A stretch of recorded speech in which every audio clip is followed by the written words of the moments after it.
nous avons là, pour moi, personnellement, c'était lui qui, il peut dire, la deuxième mascotte du pays.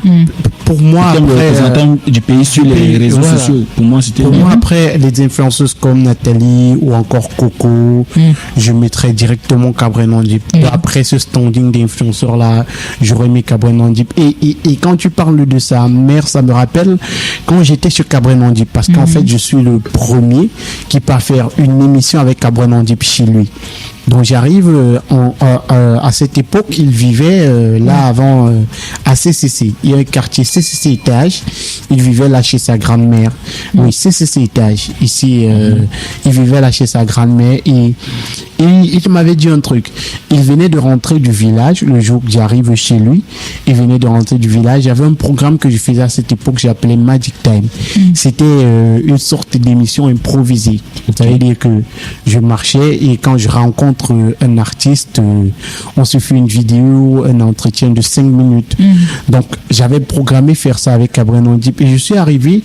Il était rentré du village la veille, il arrangeait ses choses. Il venait de faire le concept Libre Mobo qui marchait bien parce que c'est par là que sa carrière décolle véritablement. Et Gabriel me montrait son téléphone, les mandats qu'il recevait de l'étranger. Des gens qui avaient des anniversaires, qui lui envoyaient l'argent et tout. Et il m'avait dit un truc, que enfin, je peux envoyer de l'argent à ma mère. Et moi, c'est l'une des phrases que je garde de Cabraine Ndip. Ça t'a beaucoup marqué. Voilà, ça m'a énormément manqué le fait qu'il me dise. Et quand je lui parlais de ma maman à cette époque-là, il dit, gars, on a la chance d'avoir nos mamans encore en vie, donc prenons soin de nos mamans. Vraiment, c'est pas bien quand c'est la maman qui t'enterre, c'est toi qui dois enterrer tes parents. J'ose pas imaginer ce que sa maman vit en ce moment. C'est autre chose. Oui, c'est vraiment très grave. Mais ce qui me consterne le plus, c'est que les gens affirment, disent des choses. Vraiment, chacun ne va pas facilement de la main morte pour dire des choses, des allégations. Laura Kameni. Moi, j'attends les preuves, en tout cas. Je veux les preuves à l'appui. Il faut dire, il y a des perdus sur les réseaux sociaux qui se perdent de cette façon-là. Oui, Laura Kameni, elle a parlé d'une influenceuse qui devait mourir. Et on a une influenceur qui était brune. Elle a dit que la fille devait être brune. Bon, peut-être sa boule de cristal a montré la mauvaise personne. Mais c'est un brun qui est mort. Mais il était métis, non? Il était recto. Métis, il était métis. Ça a mis le noir, il était brun.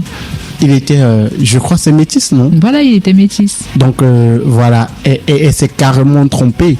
Et je discutais avec, voilà, de sexe. De tout. L'accouchement n'a pas bien vu. Parce que elle s'est trompée de tout. Parce que je discutais avec quelqu'un, il m'a dit hier que je vais dire comme quartier, il m'a dit Laura Kameni Ndem. Parce que j'ai posé une question, et si Laura Kameni n'était pas folle, il m'a dit Ndem. J'ai dit, mais comment tu peux dire qu'Ndem? Et il m'a dit un truc, ça m'a rappelé beaucoup de choses. Même une montre en panne donne l'heure exacte 2 fois par jour. Ça veut dire qu'elle peut tourner son fumant. Ça marche 1 ou 2 fois. Mais pas toujours.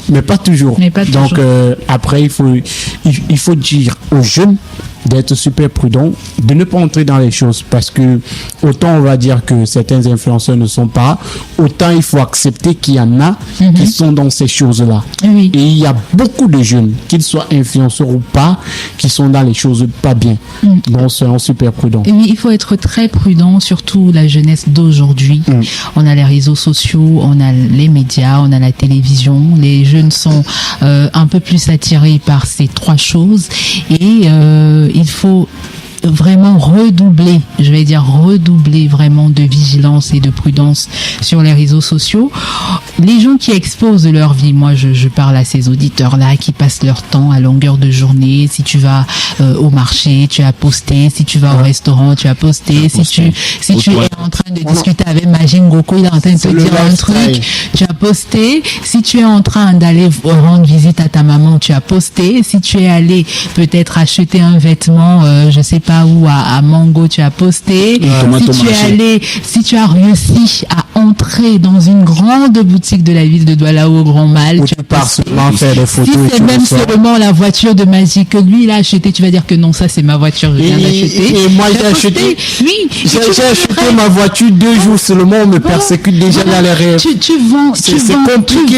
tu vends un rêve, tu vends quelque chose que normalement, si on va bien regarder, c'est pas comme ça que tu vis. Voilà. Faut vraiment faire attention. Et je parle également à ces jeunes-là qui passent leur temps à copier ce qu'ils voient sur les réseaux sociaux. Tout ce qui brille n'est pas or.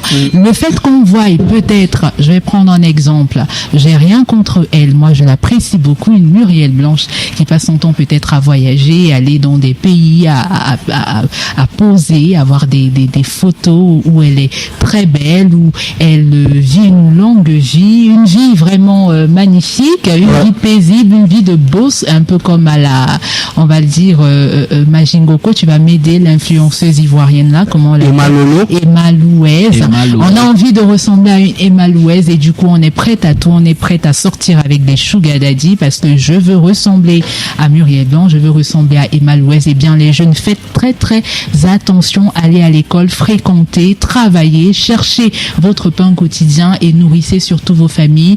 Ne faites pas comme ces filles sur les réseaux sociaux qui s'exposent, qui exposent leur corps ou qui vont encore en Europe pour faire de la chirurgie parce qu'elles veulent attirer les regards vers elles. Les vraies influenceuses, c'est celles qui influencent positivement.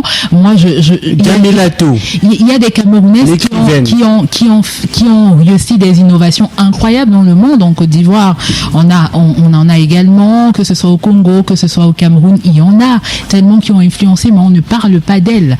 Et on parle juste de celles qui exposent le corps. Quel exemple est-ce qu'on donne à la jeunesse? Donc, il faut faire très attention, jeunes filles, jeunes garçons surtout, allez à l'école, étudiez, voilà, donc trouvez-vous un bon boulot au lieu de rester à longueur de journée, voilà, sur les réseaux sociaux. C'est pas bien. Donc c'est bien d'être éduqué et puis de trouver un bon travail. C'est aussi l'occasion pour nous d'attirer l'attention des parents sur ce que leurs enfants regardent sur les téléphones, sur les réseaux sociaux, à la télé. Soyez super prudents, chers parents, parce que c'est pas toujours facile, hein, voilà. Madik. C'est compliqué aujourd'hui parce que certains parents ne comprennent même pas c'est quoi les réseaux sociaux, ils ne comprennent même pas. Parfois ils n'ont même pas ce temps-là parce qu'ils sont également occupés à travailler. Ouais. Mais toujours est-il qu'il faut trouver un petit temps pour être avec les enfants. Les parents sont occupés à travailler pour acheter des iPhones qui vont aller corrompre. Non, c'est pour faire plaisir à l'enfant. Maman, papa, je veux un iPhone. J'ai réussi